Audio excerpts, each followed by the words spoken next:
Mapolsek Tegineneng diserang warga, kaca jendela hancur berantakan. Terdakwa sebut nama Gubernur Ridho Fikardo sebagai bos dalam sidang kasus fee proyek Bina Marga.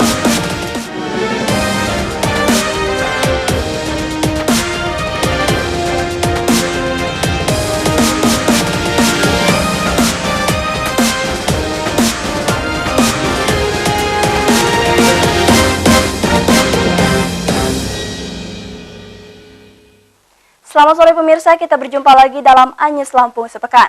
Sore ini kami akan menyajikan kembali informasi menarik tentang berbagai peristiwa selama sepekan. Penyerangan Mapolsek Tegineneng oleh puluhan warga akan mengawali informasi sore ini. Warga diduga marah karena seorang penduduk tewas saat penggerebekan narkoba di kampungnya. Selain itu kami akan menyajikan informasi tentang sidang kasus fee proyek Dinas Bina Marga yang menyebut nama Gubernur Lampung Ridho Fikardo. Di segmen terakhir, pemirsa, kami juga akan mengetengahkan masih maraknya penyelundupan organ satwa melalui Pelabuhan Bakauheni. Pemirsa, bersama saya Enda Talo, inilah Anyes Lampung selengkapnya.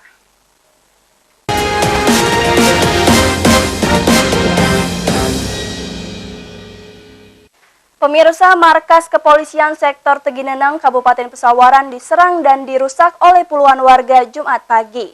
Akibat penyerangan tersebut, sejumlah kaca jendela rusak, terkena lemparan batu. Insiden ini diduga dipicu tewasnya seorang warga saat penggerebekan tersangka narkoba oleh polisi.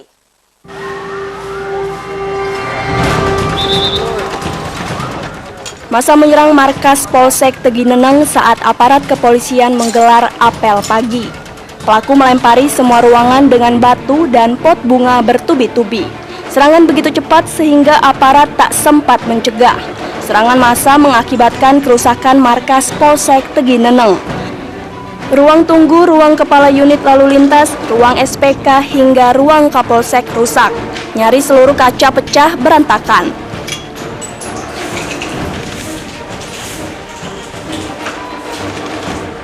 Kepolisian belum mengetahui pemicu serangan. Kasus ini diduga berkaitan dengan penemuan mayat tersangka pengguna narkoba di Bendungan Wai Sekampung, Kabupaten Pesawaran, Jumat pagi. Korban bernama Edi diduga terjun ke sungai karena menghindari penggerebekan Polsek Tegineneng Rabu lalu.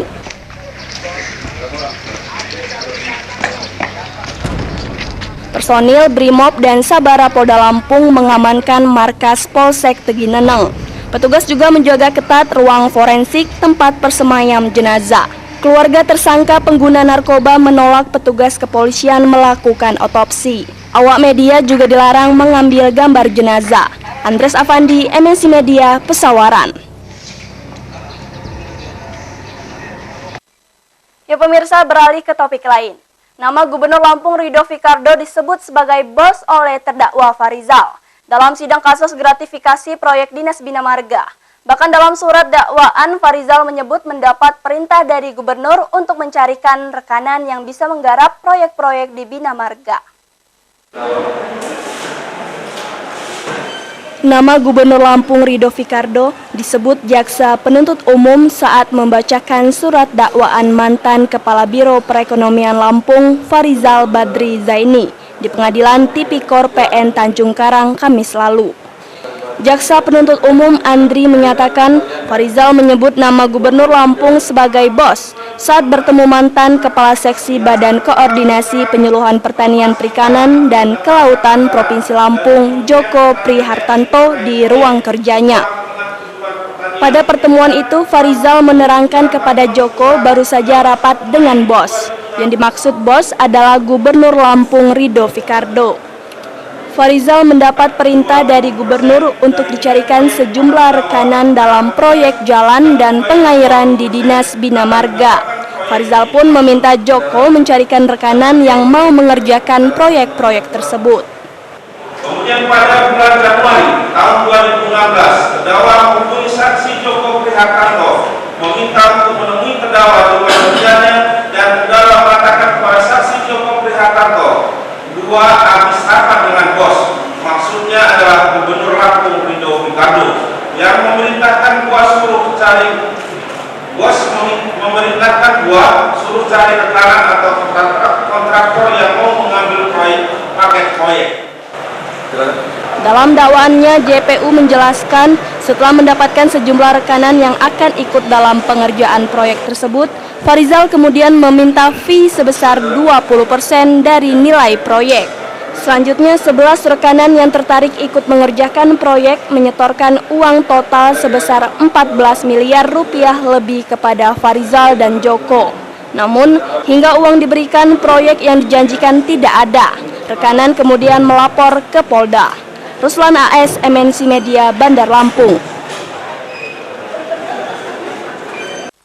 Pemirsa, pekan ini banjir kembali melanda Kelurahan Kalibalau, Kencana, Bandar Lampung. Banjir merupakan kiriman dari hulu sungai di bagian barat wilayah Bandar Lampung. Banjir ini mengejutkan warga karena di kawasan tersebut sebenarnya tidak terjadi hujan.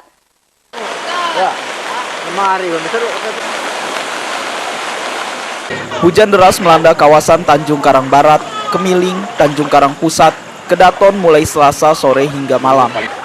Hujan sekitar 1,5 jam menimbulkan banjir Kalibalau. Luapan arus sungai merendam permukiman warga Kalibalau Kencana, Kecamatan Kedamaian.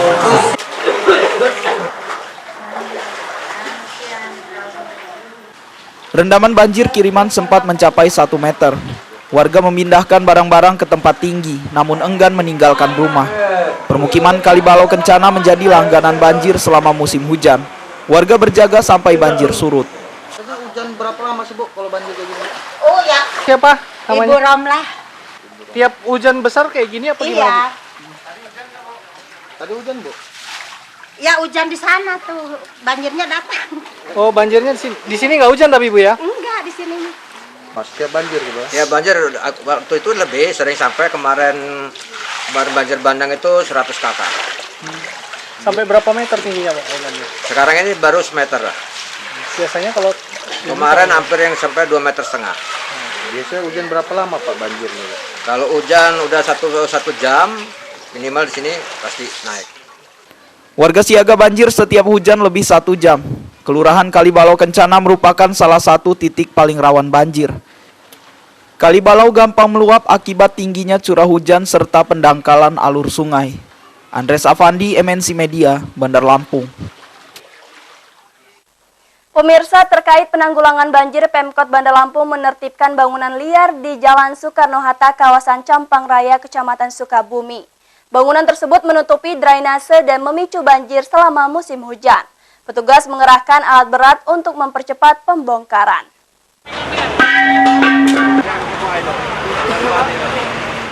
Polisi Pamong Praja Kota Bandar Lampung menertibkan puluhan warung dan kios tambal ban di Jalan Soekarno-Hatta. Petugas membongkar paksa setelah pemiliknya mengabaikan imbauan penutupan bangunan beberapa kali. Bangunan liar sepanjang Jalan Soekarno-Hatta menutupi drainase. Saluran air meluap ke jalan dan memicu genangan atau banjir selama musim hujan. Penghuni baru sibuk mengeluarkan barang-barang begitu Satpol PP mengosongkan paksa. Petugas mengerahkan alat berat untuk mempercepat pembongkaran bangunan liar. Kepala Badan Pol PP Kota Bandar Lampung, Cik Raden, mengatakan pembongkaran bangunan liar merupakan upaya normalisasi dan pelebaran drainase.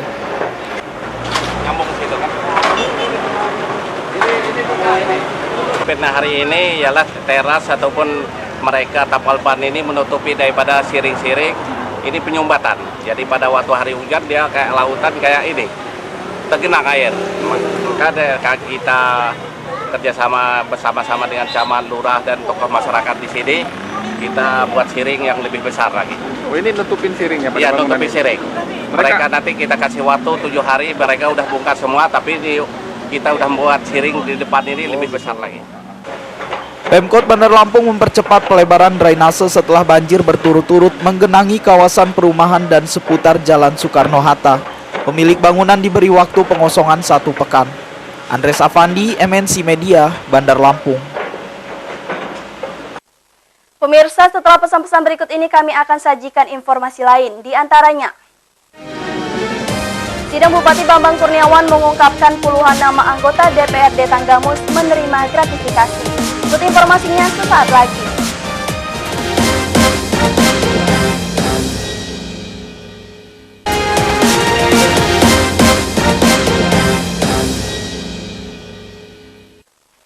Terima kasih Anda masih bersama Ais Lampung Sepekan.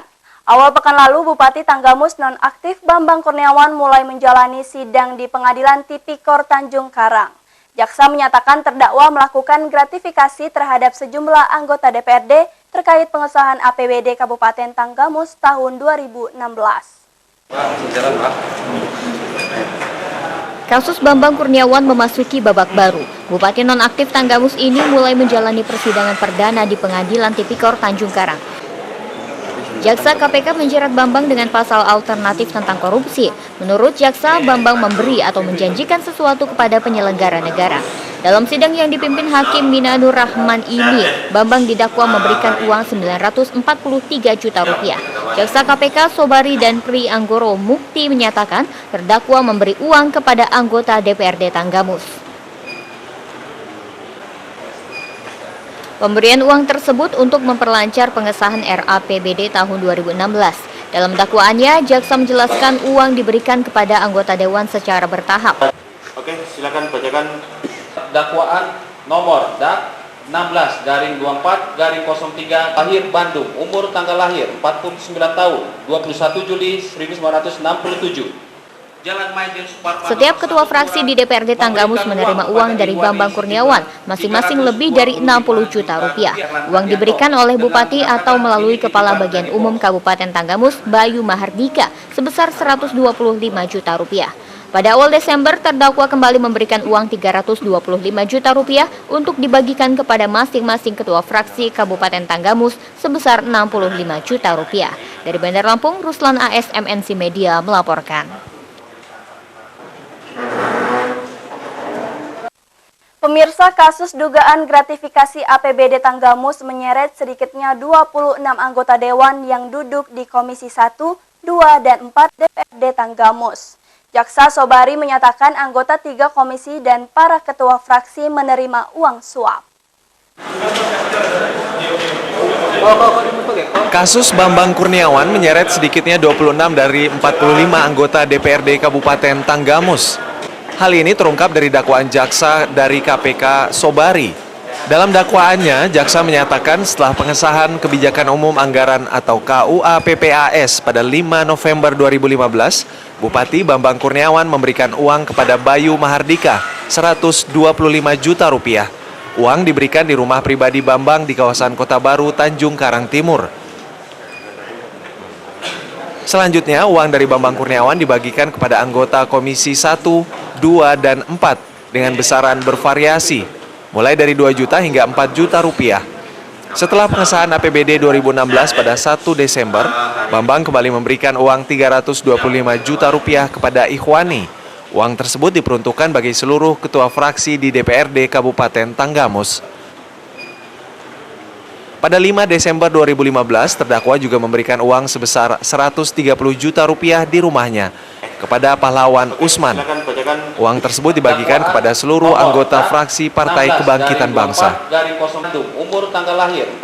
Jaksa penuntut umum juga mengungkapkan semula sejumlah anggota DPRD Kabupaten Tanggamus tidak menyetujui RAPBD Tanggamus tahun 2016. Tim Badan Anggaran DPRD Tanggamus menyatakan adanya defisit anggaran sebesar 3,5% atau 52 miliar rupiah. Semula, tim Badan Anggaran mengusulkan efisiensi anggaran belanja dari masing-masing SKPD sebesar 3,5%. Namun usulan ini tidak disetujui terdakwa dan beberapa SKPD karena anggaran untuk membiayai proyek-proyek prioritas SKPD tersebut. Ruslan AS, MNC Media, Bandar Lampung. Pemirsa, Bupati Tanggamus nonaktif Bambang Kurniawan mengajukan menjadi justice kolaborator kepada Majelis Hakim Pengadilan Tipikor Tanjung Karang. Permohonan tersebut disampaikan kuasa hukumnya dalam sidang perdana kasus gratifikasi APBD Tanggamus tahun 2016. Dalam sidang kasus gratifikasi APBD Tanggamus, Bupati nonaktif Bambang Kurniawan mengajukan permohonan menjadi justice kolaborator. Permintaan ini disampaikan oleh kuasa hukumnya kepada majelis hakim yang diketuai oleh Minan Nur Rahman. Menyikapi permintaan Bambang, Hakim Minan Nur Rahman akan mempelajari masalah tersebut. Justice kolaborator merupakan saksi pelaku yang membantu penegak hukum. untuk membongkar kasus korupsi yang lebih besar atau membuka peran pelaku lainnya. Dalam sidang ini, Bambang belum menjelaskan adanya pelaku lain. Namun, berdasarkan dakwaan jaksa, sejumlah anggota DPRD Tanggamus terlibat dalam kasus gratifikasi ini. Nah, itu nanti tanyakan aja dengan pengacara, karena saya kan nggak mau masuk ke materi. Pak, terkait abang mengajukan jas kabur itu gimana bang? Abang mau mengungkap apa itu bang? Ya silakan tanya aja kan. Awas, tangga mas. Tapi dapat dukungan senang ya Pak? Tenang. Ya senang. Semuanya ya. Tenang. Bambang Kurniawan diadili dalam kasus gratifikasi terhadap anggota Dewan untuk memuluskan pengesahan APBD Kabupaten Tanggamus tahun 2016.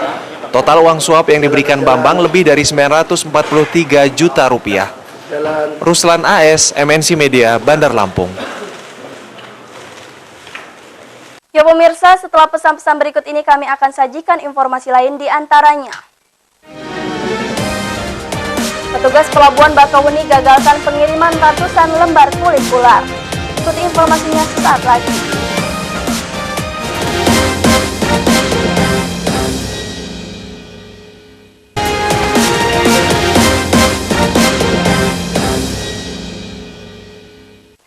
Beralih ke topik lain pemirsa, pekan ini Kepolisian Sektor Kawasan Pelabuhan Bakauheni menggagalkan penyelundupan ratusan kulit ular sanca bernilai puluhan juta rupiah. Pemanfaatan kulit ular tergolong ilegal karena tanpa izin Balai Konservasi Sumber Daya Alam.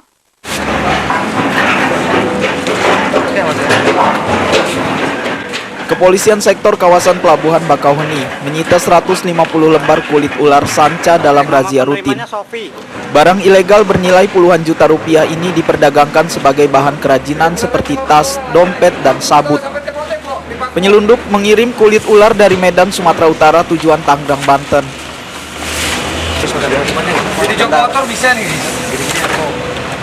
Kulit ular sanca sebenarnya bukan komoditas dilindungi. Meski begitu, lalu lintas kulit ular harus disertai surat keterangan kesehatan hewan dari Balai Konservasi Sumber Daya Alam. Kita melakukan pemeriksaan terhadap salah satu truk ekspedisi dan kemudian di dalamnya kita menemukan satu buah koli yang mencurigakan.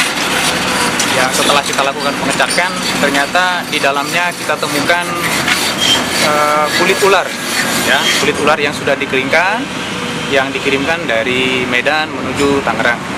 Dan setelah kita lakukan pengecekan terhadap dokumen daripada barang-barang tersebut, ternyata tidak ada dokumen resminya. Jenis yang ini dapat disampaikan bahwa ini bukanlah jenis ular yang dilindungi, tetapi dia termasuk dalam jenis ular yang dibatasi pemanfaatannya, sehingga untuk mengeksploitasi ataupun untuk melakukan penangkapan terhadap ular ini memerlukan perizinan khusus dari Badan Konservasi Sumber Daya Alam. Kepolisian Sektor Kawasan Pelabuhan Bakauheni menyita kulit ular untuk diserahkan kepada Balai Konservasi Sumber Daya Alam Lampung. Barang ilegal seperti ini biasanya dimusnahkan. Heri Fulistiawan, MNC Media, Lampung Selatan. Ya pemirsa, seorang pemuda desa Siring Jaha, Kecamatan Sidomulyo, Lampung Selatan ditangkap Densus 88 karena dugaan terlibat jaringan terorisme. Keterlibatan ini diketahui dari agenda pengajian mingguan. Keluarganya pasrah menunggu hasil pemeriksaan polisi. Densus 88 menangkap 6 terduga teroris di Toli-Toli, Sulawesi Tengah 10 Maret lalu. Salah satunya adalah JF, pemuda desa Siring Jaha, Kecamatan Sidomulyo, Lampung Selatan. JF sehari-hari bekerja sebagai pelayan toko bangunan di Jakarta. JF bergabung dengan grup pengajian mingguan. Anggotanya direkrut melalui media sosial Facebook. JF bersama kelompoknya diduga hendak menyerang markas kepolisian serta instalasi strategis. Ibu JF, Sumiati, sempat tidak percaya atas kabar penangkapan anaknya karena dugaan terorisme. Majikan JF pernah berkunjung dan mengatakan JF ingin berhenti bekerja karena konsentrasi pengajian mingguan. JF meninggalkan 10 surat berisi seruan hijrah dan jihad. Kontak sama si Jepri itu kapan Ibu? Ya tahun baru itu dia kesini. Pas pulang adiknya itu lah. Sunatan itu. Dia nggak pernah nelpon atau? Pernah waktu malam minggu itu. Terus siangnya terus berangkat dia itu. Malam minggunya telepon, Mak, kata Japri itu, saya lagi makan sama Teh Nur katanya. Udah gitu dong kan? Orangnya mah enggak ini sih, enggak neko-neko apa sih, orangnya ceria gitu. Bagaimana Mak? Kata sehat semua di situ, alhamdulillah kata saya. Mbah apa kakek? Iya alhamdulillah kata saya. Kerabat mengungkap latar belakang JF sebagai pemuda pendiam. Lulusan madrasah sanawiyah taat beribadah. Keluarga tak menyangka JF terlibat terorisme. Nyangka nggak ya, si Japri bisa seperti itu? Enggak ada nyangka semua juga, enggak. Di sini juga enggak ada yang nyangka. Enggak ada semua juga enggak ada. Orangnya, pokoknya mah enggak nyangka lah gitu. Mau dia kayak gitu ya, kok jadi korban gitu. Enggak nyangka gitu. Aduh semua juga kaget, enggak tahu kan. Dia taunya kerja aja, iya. Densus 88 masih mengembangkan pemeriksaan serta pendalaman peran para terduga teroris. Keluarga JF pasrah menunggu pemeriksaan kepolisian. Heri Fulistiawan, MNC Media, Lampung Selatan. Masih saudara sih. Pemirsa, pembangunan patung pengantin di Jalan Pahlawan, Kota Bumi, Lampung Utara dipersoalkan warga. Masyarakat menilai pembangunan patung di depan kantor Pemkab Lampung Utara tersebut dapat menghapus nilai sejarah nama Jalan Pahlawan. Ya pemirsa, laporan tersebut sekaligus mengakhiri Anyus Lampung sepekan hari ini. Saya Enda Talo dan kru yang bertugas mohon undur diri. Selamat sore dan sampai jumpa. Warga Jalan Pahlawan Kota Bumi memperingatkan pemerintah Kabupaten Lampung Utara agar menghentikan pembangunan patung pengantin. Warga menilai patung pengantin dapat menghilangkan nilai sejarah nama Jalan Pahlawan.